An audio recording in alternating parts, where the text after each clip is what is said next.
नमस्कार जय जगन्नाथ जय बाबा बराड़ बालुकेश्वर पुणी एक भिडियो को आपण मानक स्वागत जनाऊँगी। आपण मैंने केमिति अछंती आशा करछि समस्ते भलर थिबे आउ खुशी रे थिबे। आज भिडियोटी कहा ऊपर जाउछि आपण मान तो थंबनेल देखि जानि सारिथिबे, तथापि मु आउ थरे कहि रखिबी भिडियोटी कहा ऊपर जाउछि। चलंतु भिडियोटी स्टार्ट करिबा। भिडियोटी हूँ कहानी नया आमर जगत सिंहपुर कहानी हूँ जगत सिंहपुर कौन होता ये प्रेम कहानी भितर। प्रेम कहानी 8 वर्षर प्रेम कहानी भितर 6 मास हो ब्रेकअप। से जो ब्रेकअप टी एमती भाव में धोखा देइछि जे से पुअटी ना भाविले सी भाभी पार्छि ना चिंता कले चिंता करि पार्छि, किंतु सब जगह भूल अच्छी से झीर पुअर कौन प्रकार भूल नहीं। धोखा देइछि सत, किंतु पुअटी भलर धोखा देइछि। हाँ भितर माड़ झगड़ा हांटी मारपिट होते आज 28 दिन भितर जो पूजा होता बाबा खांकेटेश्वर पाखे से पूजार सक्सेस होती। 28 दिन भितर विवाह हो सारी। रविवार विवाह कौटी ना रामचंडी मंदिर पुरी कोणार्क लाइन ले रामचंडी मंदिर अच्छी से रामचंडी मंदिर विवाह होती। से भौंटी मते आज ही फोन करी माने आज हूँ मंगलवार ही फोन करी कहले कि भाई आउ पाखे समय नथिला विवाह हो गला। मु आपन कहिया भी समय पाई नथिली। आज हूँ फांका पाइली। आमे मध्य पूरी पटे रहीचु गोटे होटेल रहीचु। आमर काली रिसेप्शन अच्छी। ये सब सारला परे मु काली जीवी। आपण आसंतु टिके बाहर को आसिले टिके भल हम। मु कहली नाई एतोरे बाट तो जाई हबनी। यही सब कथा चलतु कहानी अनुभूति उपरको जीवा तांकर कौन कौन होता कौन ना। झीटी जो गाँव जगत सिंहपुर जो गाँव झीटी से गाँव पुअटी से सांग होकि स्कूल जाती, सांग होकि कॉलेज गले, सांग हो स्कूल गले। तो स्कूल बेलार भल पाया ये नथिला थिला। कॉलेज बेलार फास्ट भल पाया से भल पाया भितर वर्षे काल भल पाया भितर गाँ गंडा कथा झील जी मात्रा रे चाहे फिजिकल पाई पुओ भी चाहे तांका भितर बहुत थिला। बुलाबुली मध्य करती जहाँ करती किंतु वीडियो माध्यम सब रखी दियंती रेकर्डिंग करी से सब पछर देखती फोटो उठे रखती दी जनकर उल्लग्न फोटो से सब रखती। झील तार सिक्रेट रखी दिए नहीं कि कई पाइबेनि जमी मोबाइल भितर तार कौन तार नंबर मारले बाहर जाए, नंबर मारले सेव हो जाए। से सिक्रेट रखती। तांकर लवटा भांगिला केमती ना तांको भितर जाति टिके अलगा थिला से लव सक्सेस हो पारानी। घर लोक कहले कि नाई छाड़ ये बंद कर भल पाया ना आम दी जन को मारामारी करमु से भितर भल पाया ब्रेक होता है। कॉलेज जाइला। कॉलेज गला झीटी सेठी कॉलेज जन को भल पाइला भितर कॉलेज ता सहित भल पाइला। बुलाबुली सब चलला। ता सहित दिन आसला एमती चलला भितर भितर शारीरिक संपर्क हटिला। सेठी भी आ सहित जहाँ जहाँ करता ता सहित भी से कला। रूम गले लज बुकिंग कॉलेज बाहाना कर लज बुकिंग करेंगे एमती मिलामिशा है। कॉलेज पाठ सरीगला। तांकर किंतु दीर्घ 8 वर्ष होगला भल पाइबा।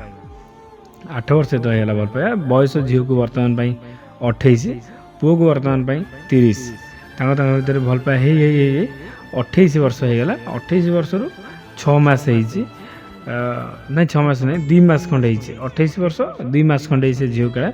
से दिन से जाइए सेमती जमी जाती माने पाठपढ़ा बंदला। पाठपढ़ा सरीगला। सरला चाकरी जी जहाँ करवा कथा कर सारी। किंतु झीटी से पुओटी पुणी लाइन दूची जे गाँव अच्छी भितर पुणी कथार्ता टिके अधे चलला। किंतु पुओटी तापाई जाए अनेक रही कि सी निश्चित फेर सी जानी झीटी गला बाहर को भलर अच्छी कि आउ क्या सहित सेमती मो सहित जहाँ करता सेमती करसी सेरा किसी जानी नहीं। किंतु सी तथापि बाट को अनेक बसी रास्ता को केबे से फेर किए ना से गाँव रे जो पुराना बॉयफ्रेंड थिला से दिन से जाइछंती। से झीटी टिके तार गोटे जिनस खराब से झीटी भारी घमंड झीटी भारी स्टाइल मारे। आउ तार गोटे सांग अच्छी 2 जन मिसी बियर पियंती। से दिन से 2 जन सांग कड़े जाइए बुलिया ସେଠି ସେ ବିୟର ପିଇଲା ପରେ ସେ ସାଙ୍ଗରେ ତାର ବୁଲାବୁଲି କରି ତା ସାଙ୍ଗଟି ତା ଘରକୁ ପଳେଇଥିଲା। ପଳେଇବା ପୂର୍ବରୁ ପୁଅଟି ଫୋନ୍ କରିଥିଲା କି କୁଆଡ଼େ ଆସିଛ? ସେଟା ମୁଁ ବୁଲିବା ପାଇଁ ଆସିଛି। ପୁଅଟି କହିଲା କି ଚାଲ ଆଜି ଟିକେ ଆମର ଫିଜିକାଲ୍ ପାଇଁ ଇଚ୍ଛା ଅଛି ମୋର, ଯିବା ଲଜ୍କୁ, ମୁଁ ଲଜ୍ ବୁକିଂ କରିଦେଇ ଆସ। ସେତିକି କହିଲା ପରେ ସେ ଝିଅଟି ତାକୁ ଆ ସହିତ ହ୍ୟାଣ୍ଡଓଭର୍ କରିଦେଇ ସେ ପଳେଇଛି। ଅଲରେଡ଼ି ସେ ବିୟର ପିଇଥିଲେ, ଦୁଇ ଜଣଙ୍କ ବିୟର ପିଇଥିଲେ। ପିଇଲା ପରେ ସେ ଝିଅଟି ତାକୁ ଛାଡ଼ିକି ପୁଅ କତିରେ ସେ ତା ବାଟରେ ସେ ଘରକୁ ଗଲା। ଯେତେବେଳେ ଘରକୁ ଗଲା ଇଏ ଦୁଇ ଜଣଙ୍କ ରୁମ୍ ବୁକ୍ କରିଥିଲେ, ରୁମ୍କୁ ଗଲା ପରେ ତାଙ୍କ ଭିତରେ ସମ୍ପର୍କ ଯାହା ଯେମିତି କରି ହେଲା ପରେ ଆଙ୍କର ବି ଭିଡ଼ିଓ ରେକର୍ଡ଼ିଂ କରି ରଖନ୍ତି, ଫଟୋ ରେକର୍ଡ଼ିଂ କରି ରଖନ୍ତି। ଏଇସବୁ ବଦ୍ଧ ଅଭ୍ୟାସ ରହିଛି। ଦୀର୍ଘ ଘଣ୍ଟେ 1.5 ଘଣ୍ଟା ଗଲା ପରେ, ସମୟ ଗଲା ପରେ ପୁଅଟି କହିଲା କି ତୋର 10 ଦିନ ଖଣ୍ଡେ ହେବ ମାଇଣ୍ଡ କାହିଁ ଭାରି ଅପସେଟ୍ ଅଛି। ହଁ, ଆହୁରି ଗୋଟିଏ କଥା କହିବା ପାଇଁ ମୁଁ ଭୁଲି ଯାଇଛି। ଝିଅଟି ହେଉଛି ତେଲି ଘରର ସାହୁ, ପୁଅଟି ହେଉଛି ବ୍ରାହ୍ମଣ। ପୁଅଟି ଗୋଟେ କାମ କରୁଛି ଗୋଟେ ସଫ୍ଟୱେୟାର ଇଞ୍ଜିନିୟର ଲାଇନ୍ରେ, ଆଉ ଝିଅଟି ଗୋଟେ କାମ କରୁଛି ବ୍ୟାଙ୍କିଂ ଲାଇନ୍ରେ। ଝିଅଟି ବ୍ୟାଙ୍କିଂ ଲାଇନ୍କୁ, ସେ ହେଉଛି ସଫ୍ଟୱେୟାର ଇଞ୍ଜିନିୟର, ମାନେ ଇଞ୍ଜିନିୟରିଂ ଲାଇନ୍ କ'ଣ ମୁଁ ଜାଣିନି, ଯାହା ମୋତେ ଜଣେଇଲେ ମୁଁ ସେଇ ହିସାବରେ ଜଣାଉଛି। ମୁଁ କିଛି ବେଶୀ ଜାଣିବା ପାଇଁ ଚାହେଁନି, ଖାଲି ସର୍ଟରେ ମୋତେ କହିଦେଲେ ମୁଁ ସେଇ ଅନୁଭୂତିଟା କୁହେ, କାହିଁକିନା ଜଣଙ୍କ କତିରେ ଏଇ କାହାଣୀଟି ପହଞ୍ଚୁ ବୋଲି। ଏତିକି ହେଲା ପରେ ତାଙ୍କ ଭିତରେ ଯେଉଁ 1.5 ଘଣ୍ଟା କାଳ ସମୟ ବିତେଇ ସାରିଲା ପରେ ପୁଅଟି କହିଲା କି ଦୀର୍ଘ 10ରୁ 15 ଦିନ କାଳ ହେଇଯିବ ତୁ ଆଉ ଭଲସେ ମୋ ସହିତ କଥା ହେଉନୁ, ମାଇଣ୍ଡ ତୋର ଅପସେଟ୍, କ'ଣ ହେଇଛି କହ। ଆଉ 8 ବର୍ଷ ହେଲାଣି ଆମର ଭଲ ପାଏ, ଯଦି ଆଜି ତୁ କହିବୁନି କାଲି ସକାଳେ ବାହାରିବ, ମୋ ମାଇଣ୍ଡ ଫେର ଅପସେଟ୍ ହେବ। ଘର ଲୋକ କହିବେ କି ବାଛିକା ଝିଅ ଆଣିଥିଲୁ, ଆମ ଜାତିର ନୁହଁ, ସେ ଫେରେ ଛୋଟ ଜାତି ଝିଅ, ବ୍ରାହ୍ମଣ ଘରେ ବୋହୂ ହେଲା ପରେ ସେ କାହାରିକି ମାନୁନାହିଁ, ଆଉ ଟୋକା ଧରିକି ଗପୁଛି କିମ୍ବା ଟୋକା ଧରିକି ବୁଲୁଛି କିମ୍ବା ଟୋକାଙ୍କୁ ଘରକୁ ଡାକୁଛି। ଏଇସବୁ କଥା କାଲି ସକାଳେ ନ ବାହାରୁ, ମୋ ମାଇଣ୍ଡ ଅପସେଟ୍ ନ ହେଉ। ସେଇଠି ସେ କହିଲା କି ଯାହା ତୋର ଜୀବନରେ ଘଟିଛି କିମ୍ବା ଏବେ ଘଟୁଛି ମୋତେ କହିଦେ, ଯଦି ତୋର ମୁଁ ପସନ୍ଦ ନୁହଁ କିମ୍ବା ଯାହା ବି ହେଇଛି କି ଘରେ କେଉଁଠି ପ୍ରସ୍ତାବ ଠିକ୍ ଅଛନ୍ତି, ସେଇ ହିସାବରେ କିଛି ଆମେ କଥା ହେବା। ହେଲା ପରେ ସେ ଏକରେ ତ ନିଶାରେ ଅଛି, କିଛି ଝିଅଙ୍କର ତ ଟିକେ ନିଶା ହେଲେ କାହିଁରେ କ'ଣ, ସେ ଏକରେ ତ ନିଶାରେ ଅଛି, କିଛି ଆଗ ପଛ ନ ଭାବିକି କହିଲା ତାର ପୁରୁଣା ପ୍ରେମ କଥା କହିଲା କି ଆମ ଗାଁର ଗୋଟେ ପିଲାଟେ, ତାର ମୋର ସ୍କୁଲ ଯାଉଁ ଗୋଟେ ସାଇକେଲରେ, ସେଠି କିନ୍ତୁ ପ୍ରେମ ସମ୍ପର୍କ ହେଇନଥିଲା। କଲେଜ ଯେତେବେଳେ ଗଲି ଆରମ୍ଭ, ସେତିକି ଆଳୁ ଭଲ ପାଇବା ତାଙ୍କର ମୋର ହେଇଥିଲା। ହେଲା ପରେ ଗାଁ ଗଣ୍ଡା କଥା, ଆମର 2-4 ଦିନରେ 3 ଦିନରେ ଥରେ ଫିଜିକାଲି ଆମେ ହେଇଯାଉ, ଆଉ ତାହାର ମଧ୍ୟ ଭିଡ଼ିଓ ରେକର୍ଡ଼ିଂ କରି ରଖୁ। ତୁମେ ଖରାପ ଭାବିବନି ମୋ କଥାକୁ, ମୁଁ ଯାହା କହୁଛି। ଏଇସବୁ କଥା ଶୁଣିଲାରୁ ତା ମାଇଣ୍ଡ ପୁରା ସେତେବେଳେ ଗରମ ହେଇଗଲାଣି ସେ ପୁଅଟାର। ଏଇ କଥାରେ ତ କହିବୁ ନା, ଯଦି କିଛି ହେଇଛି ମନ ଭିତରେ ଲୁଚେଇ ରଖିବୁ। କେତେ ଲୋକ କେତେ କଥା ଲୁଚେଇ ରଖୁଛନ୍ତି, କାହିଁକି କହୁଥିଲୁ? ସେ କହିଲା ତ କହିଲା, ଛାଡ଼ ସେ କଥା ସବୁ, ଏମିତି ସବୁ ଇଆଡ଼ୁ ସିଆଡ଼ୁ ତାକୁ ଜଳେଇବା ପାଇଁ ବହୁତ ଗୁଡ଼ିଏ କଥା କହିଲା। କହିବା ଭିତରେ ମୋବାଇଲରେ ଯେଉଁ ସେଭ୍ କରି ରଖିଥିଲା ଉଲଗ୍ନ ଫଟୋ ସବୁ ତାକୁ ଦେଖେଇଲା। ଏଇସବୁ ଦେଖେଇବାର ମାନେ କ'ଣ? ତାକୁ ତୁ ରଗେଇବା ପାଇଁ ଚାହୁଁଥାଉ କିମ୍ବା ତା କତରୁ ବ୍ରେକଅପ୍ କରିବାକୁ ଚାହୁଁଛୁ ବୋଲି ଏଇସବୁ ଦେଖେଇଲୁ। ସାଙ୍ଗେ ଯେତେବେଳେ ଦେଖିଲା ଲାଷ୍ଟକୁ ଗୋଟେ ଭିଡ଼ିଓ ବାହାରିଲା, ଯେଉଁ ଭିଡ଼ିଓ କି ସେ ଲଜ୍ ଯାଇଥିଲେ। ଲଜ୍ 1.5 ଘଣ୍ଟା କାଳ, ସେ ଭିଡ଼ିଓ 1.5 ଘଣ୍ଟା କାଳ ସେମାନେ ମେଡ଼ିସିନ ଖାଇକି ବିନା ପ୍ରୋଟେକ୍ସନ୍ ୟୁଜ୍ରେ ସେମାନେ ପୁରା ଉଲଗ୍ନ ଅବସ୍ଥାରେ ମିଶିଛନ୍ତି। ପୁଅଟି ଦେଖିଲା ପରେ ତା ମାଇଣ୍ଡ ପୁରା ଗରମ ହେଇଗଲା। ବେଲ୍ଟ ଖୋଲିଲା, ବହେ ପିଟିଲା। ତଥାପି ଝିଅକୁ କିଛି ବାଧୁ ନଥାଏ, ବହୁତ ଗୁଡ଼ିଏ ପିଟିଲା ପରେ ତାକୁ ସେଇଠି କହିଲା, ତା ନମ୍ବର ବ୍ଲକ୍ କଲା, ତା ମୋବାଇଲ୍ ଛେଚିକି ଭାଙ୍ଗିଦେଲା ପରେ ସିମ୍ ଭାଙ୍ଗିଦେଲା, ତା ନିଜର ଭାଙ୍ଗିଲା, ତାର ମଧ୍ୟ ଭାଙ୍ଗିଦେଲା। କହିଲା ଦରକାର ନାହିଁ ଭଲ ପାଇବା, 8 ବର୍ଷ ହେଲାଣି, ମୋ ପଛରେ କେତେ ଝିଅ ଲାଇନ୍ ଲଗେଇଛନ୍ତି, କେତେ ଘରେ ଆମର ପ୍ରସ୍ତାବ ଆସୁଛି, ମୁଁ ତଥାପି ତୋ ଜୀବନ ସହିତ ଖେଳିଛି ବୋଲି ତତେ ବାହା ହେବା ପାଇଁ ଚାହୁଁଛି। ତୁ ଦେଖିଲା ବେଳକୁ କେତେ ଆଡ଼େ ମୁହଁ ମାରି ଆସିକି ସବୁ ଭିଡ଼ିଓ ରଖିକି ମୋତେ ଦେଖୁଛି ଜଳିବା ପାଇଁ। ତୁ ତୋ ବାଟରେ ଯା, ମୁଁ ମୋ ବାଟରେ ଯାଉଛି। ତା ମୋବାଇଲ୍ ଭାଙ୍ଗିଦେଲା, ସିମ୍ ବି ଭାଙ୍ଗିଦେଲା। ଆଉ ତାକୁ ଟୋଟାଲ୍ ତ ତାକୁ ବ୍ଲକ୍ କରିକି ଆଉ କିଛି ରଖିଲାନି, ବହେ ମାରିକା ତାକୁ ସେମିତି ଉଲଗ୍ନ ଅବସ୍ଥାରେ ବାଡ଼େଇ ତାକୁ ନଳା ବସେଇଦେଲା। ହଁ, ରାଗିକି ମାରିଥିବ, କ'ଣ କରିଥିବ, ତାକୁ କିନ୍ତୁ କିଛି ବାଧିଲାନି। ପଳେଇ ଆସିଲା ଘରକୁ। ସିଏ ବ୍ରେକଅପ୍ କରିକି ଗଲା, ତାକୁ ଭାରି କଷ୍ଟ ହେଲା। ପୁଅଟି କାଳେ 2 ମାସ କାଳ ଅଖିଆ ଅପିଆ ସବୁ ମଦ ଫଦ ପିଇକି ଡ୍ରଗ୍ସ ଟାଣି ପୁରା ଗଞ୍ଜିଡ଼ିଆ ଭଳିଆ ହେଇଗଲା। କହିଲା ମାରିବି ନହେଲେ ମରିବି, ନହେଲେ ତା ମୁହଁର ଯେଉଁ ଗୋରା ମୁହଁଟା ଦେଖେଇକି ମୋତେ ଫସେଇଥିଲା ସେ ମୁହଁକୁ ଏସିଡ଼ ପକାଇ ଜଳେଇଦେବେ। ବହୁତ ଖୋଜି ବୁଲିଲା, ଇଏ ତା ମାମୁଁ ଘରକୁ ପଳେଇଲା, ରହିଲା ଭିତରେ ଫାଷ୍ଟ ଗଲା ବରାଳ ବାଲୁଙ୍ଗେଶ୍ୱର ପାଖକୁ। ଗଲା ତ ନାହିଁ, ଦୂରରୁ ଥାଇକି ଫୋନ୍ କରିଥିଲା। ଜଣେ ନନାଙ୍କୁ 3000 ଟଙ୍କା ପଠାଇଲା ମାନସିକ ପାଇଁ। ସେ ମାନସିକ କଲେ କି ନ କଲେ ସିଏ ଆଉ ଭିଡ଼ିଓ ପାଇଲାନି, ମୋତେ କହିଲା ଏ କଥା। ତାପରେ ମୋତେ ଫୋନ୍ କରିଥିଲା, କହିଲା ମୁଁ ଟିକେ ମାନସିକ କରିବା ପାଇଁ ଯିବାକୁ ଚାହୁଁଛି, ଆଉ ଯାଅ ତାହେଲେ। ଯାଇକି ସେଠି ଫୋନ୍ କରିକି ମୁଁ ନନ୍ଦନ ନନା ସହିତ କଥା କରେଇଥିଲି, ତାଙ୍କର ଭିତରେ ମାନସିକ କରିଥିଲେ।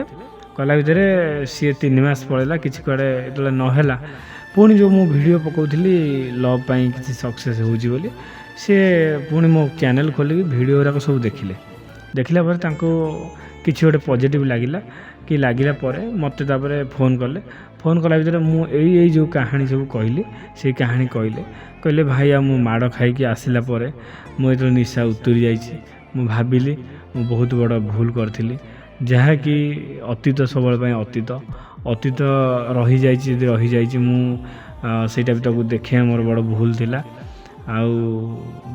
ଏଇଥିପାଇଁ ମୁଁ ଦେଖେଇଦେଲି କି ସେ ପୁଅଟା ପୁଣି ମୋତେ ଲାଇନ୍ ଦେଉଛି କି ତମ ବାଟକୁ ରହିଛି ଚାହିଁ। ଆଉ ମୋତେ ବି ଭାରି ଗୋଟେ ଦୁଃଖ ଲାଗିଲା, ଯେଉଁ ପୁଅ ଏତେ ଦିନ ମାନେ ଦୀର୍ଘ 8 ବର୍ଷ ହେଲା ମୋତେ ଅନେଇକି ରହିଛି, ମୋତେ କାହିଁ ଲାଗିଲା ମୋରି ଜାତି ନହେଲା ନାହିଁ, ବରଂ ମୋ ତଳ ଜାତିର ଇଏ ପୁଅଟି ହେଉଛି ମୋ ଉପର ଜାତିର, ସେ ପୁଅଟି ହେଉଛି ମୋ ତଳ ଜାତିର। କେଉଁ ପୁଅଟି ନା ଗାଁରେ ଯିଏ ତା ତଳ ଜାତି ଭଲ ଯାହାକୁ ପାଇଛି ସିଏ ହେଉଛି ଉପର ଜାତି। ସେଠିକି ତ ଗଲେ ମୁଁ ସମ୍ମାନ ପାଇବିନି, କିନ୍ତୁ ଏଠିକି ଗଲେ ମୁଁ ସମ୍ମାନ ପାଇବି, ସବୁବେଳେ ଟେକର ହେଇକି ରହିବି। ସେଥିଲାଗି ଆଗ ପଛ ଚିନ୍ତା ମୁଁ ନ କରିକି ତା ଭରସାରେ ମୁଁ ତାକୁ ସବୁ ଦେଖେଇ ଦେଇଥିଲି। ଏବେ ମୁଁ ଚାହୁଁଛି ଭାଇ ସେ କେମିତି ଫେରି ଆସୁ, ଯାହା ମୁଁ ଭୁଲ କରିଛି ବରଂ ମୋତେ ବିଷ ଦେଇ ମାରିଦେଉ, କିନ୍ତୁ ତାରି ହାତରେ ତାରି କୋଳରେ ମରିବା ପାଇଁ ମୁଁ ଚାହୁଁଛି। ହଁ, ଆଉ ଏତେ ସବୁ କହିଲା ପରେ ସିଏ ଏଇ ଯେଉଁ 3 ମାସ ଭିତରେ ସେ ବହୁତ ଗୁଣି ଗାରେଡ଼ି କତିକି ଯାଇଛି। ଯେଉଁ ଗୁଣି ଗାରେଡ଼ି କତିକି ଯାଇଛି ବହୁତ ଗୁଡ଼ିଏ ଟଙ୍କା ମଧ୍ୟ ଖର୍ଚ୍ଚ କରିସାରିଛି। ଏତେ ଟଙ୍କା ଖର୍ଚ୍ଚ କରିଛି, ଗୋଟେ ଗୁଣିଆ ପାଖକୁ ଯାଇଥିଲା, ସେ କହିଲା ଗୋଟେ ମୁଦି ପିନ୍ଧିବା ପାଇଁ, ମୁଦିର ଦାମ 32,000 ଟଙ୍କା। ସେ ମୁଦି ବି ପିନ୍ଧିଛି। ଆଉ ଗୋଟେ ସ୍ତ୍ରୀ ଲୋକଟେ ଗୁଣି କରେ, ତା କତିକି ଯାଇଛି, ତା 10-12 ହଜାର ଟଙ୍କା ଖର୍ଚ୍ଚ କରିଛି।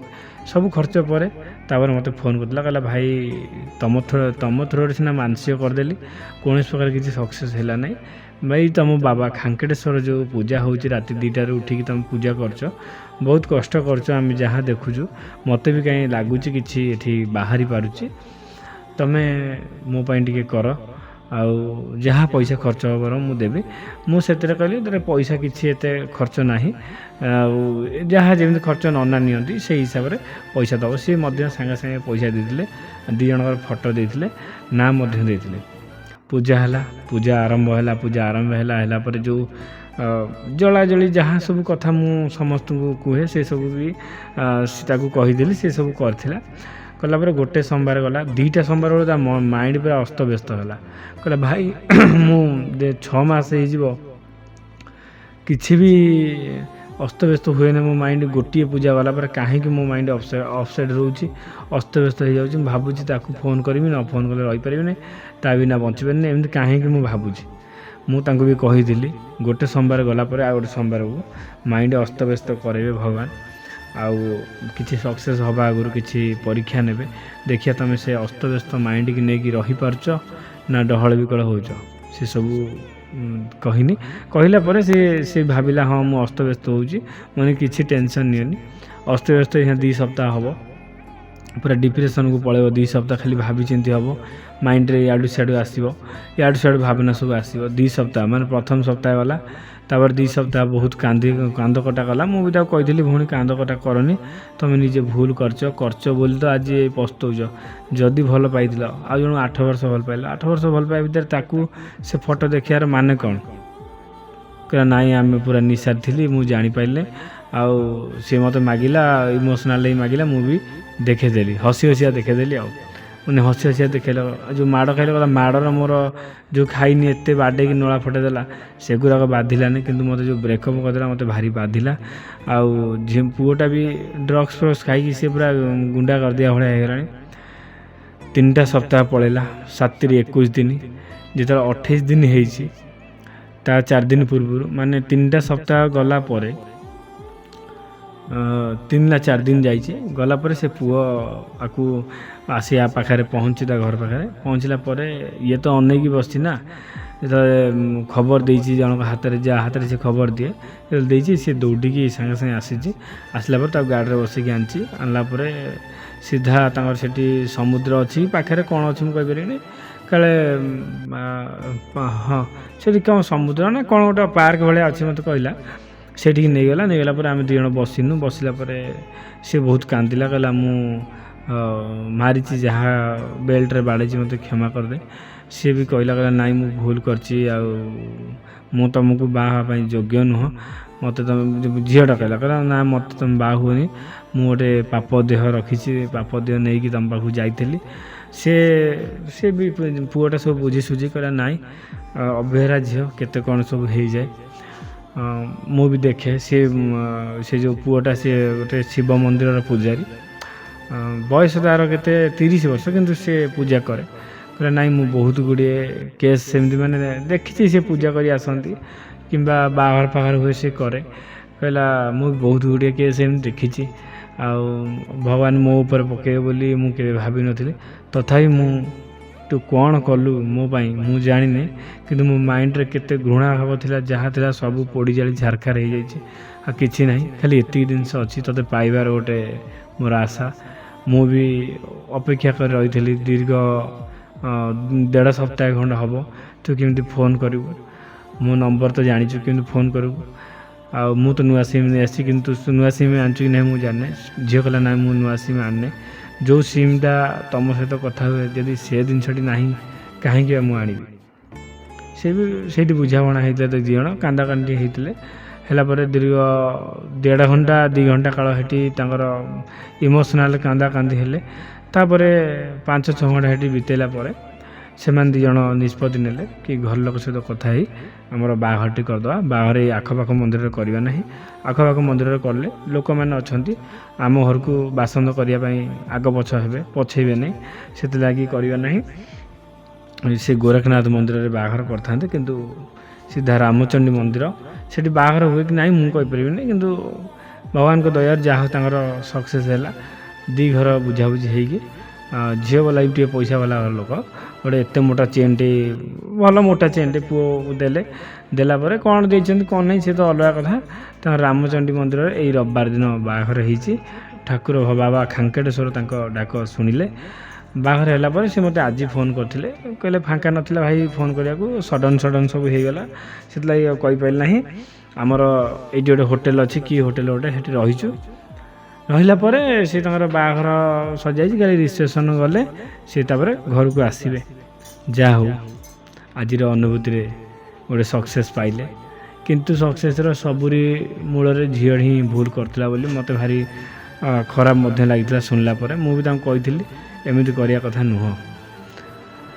ଆଜିର କାହାଣୀଟି ଆପଣଙ୍କୁ କେମିତି ଲାଗିଲା ଆପଣ କମେଣ୍ଟ ମାଧ୍ୟମରେ ମତାମତ ଜଣାଇବେ। ଆଉ ଭିଡ଼ିଓଟି ଭଲ ଲାଗିଥିଲେ ଲାଇକ୍ କରିକି ଚ୍ୟାନେଲକୁ ସବସ୍କ୍ରାଇବ୍ କରିବେ। ରହିଲି, ପୁଣି ଦେଖା ହେବ ଆଉ ଏକ ଅନ୍ୟ ଟପିକ୍ ଉପରେ, ଅନ୍ୟ ଭିଡ଼ିଓ ନେଇକି। ରହିଲି, ଜୟ ଜଗନ୍ନାଥ, ଜୟ ବାବା ବରାଳ ବାଲୁଙ୍କେଶ୍ୱର।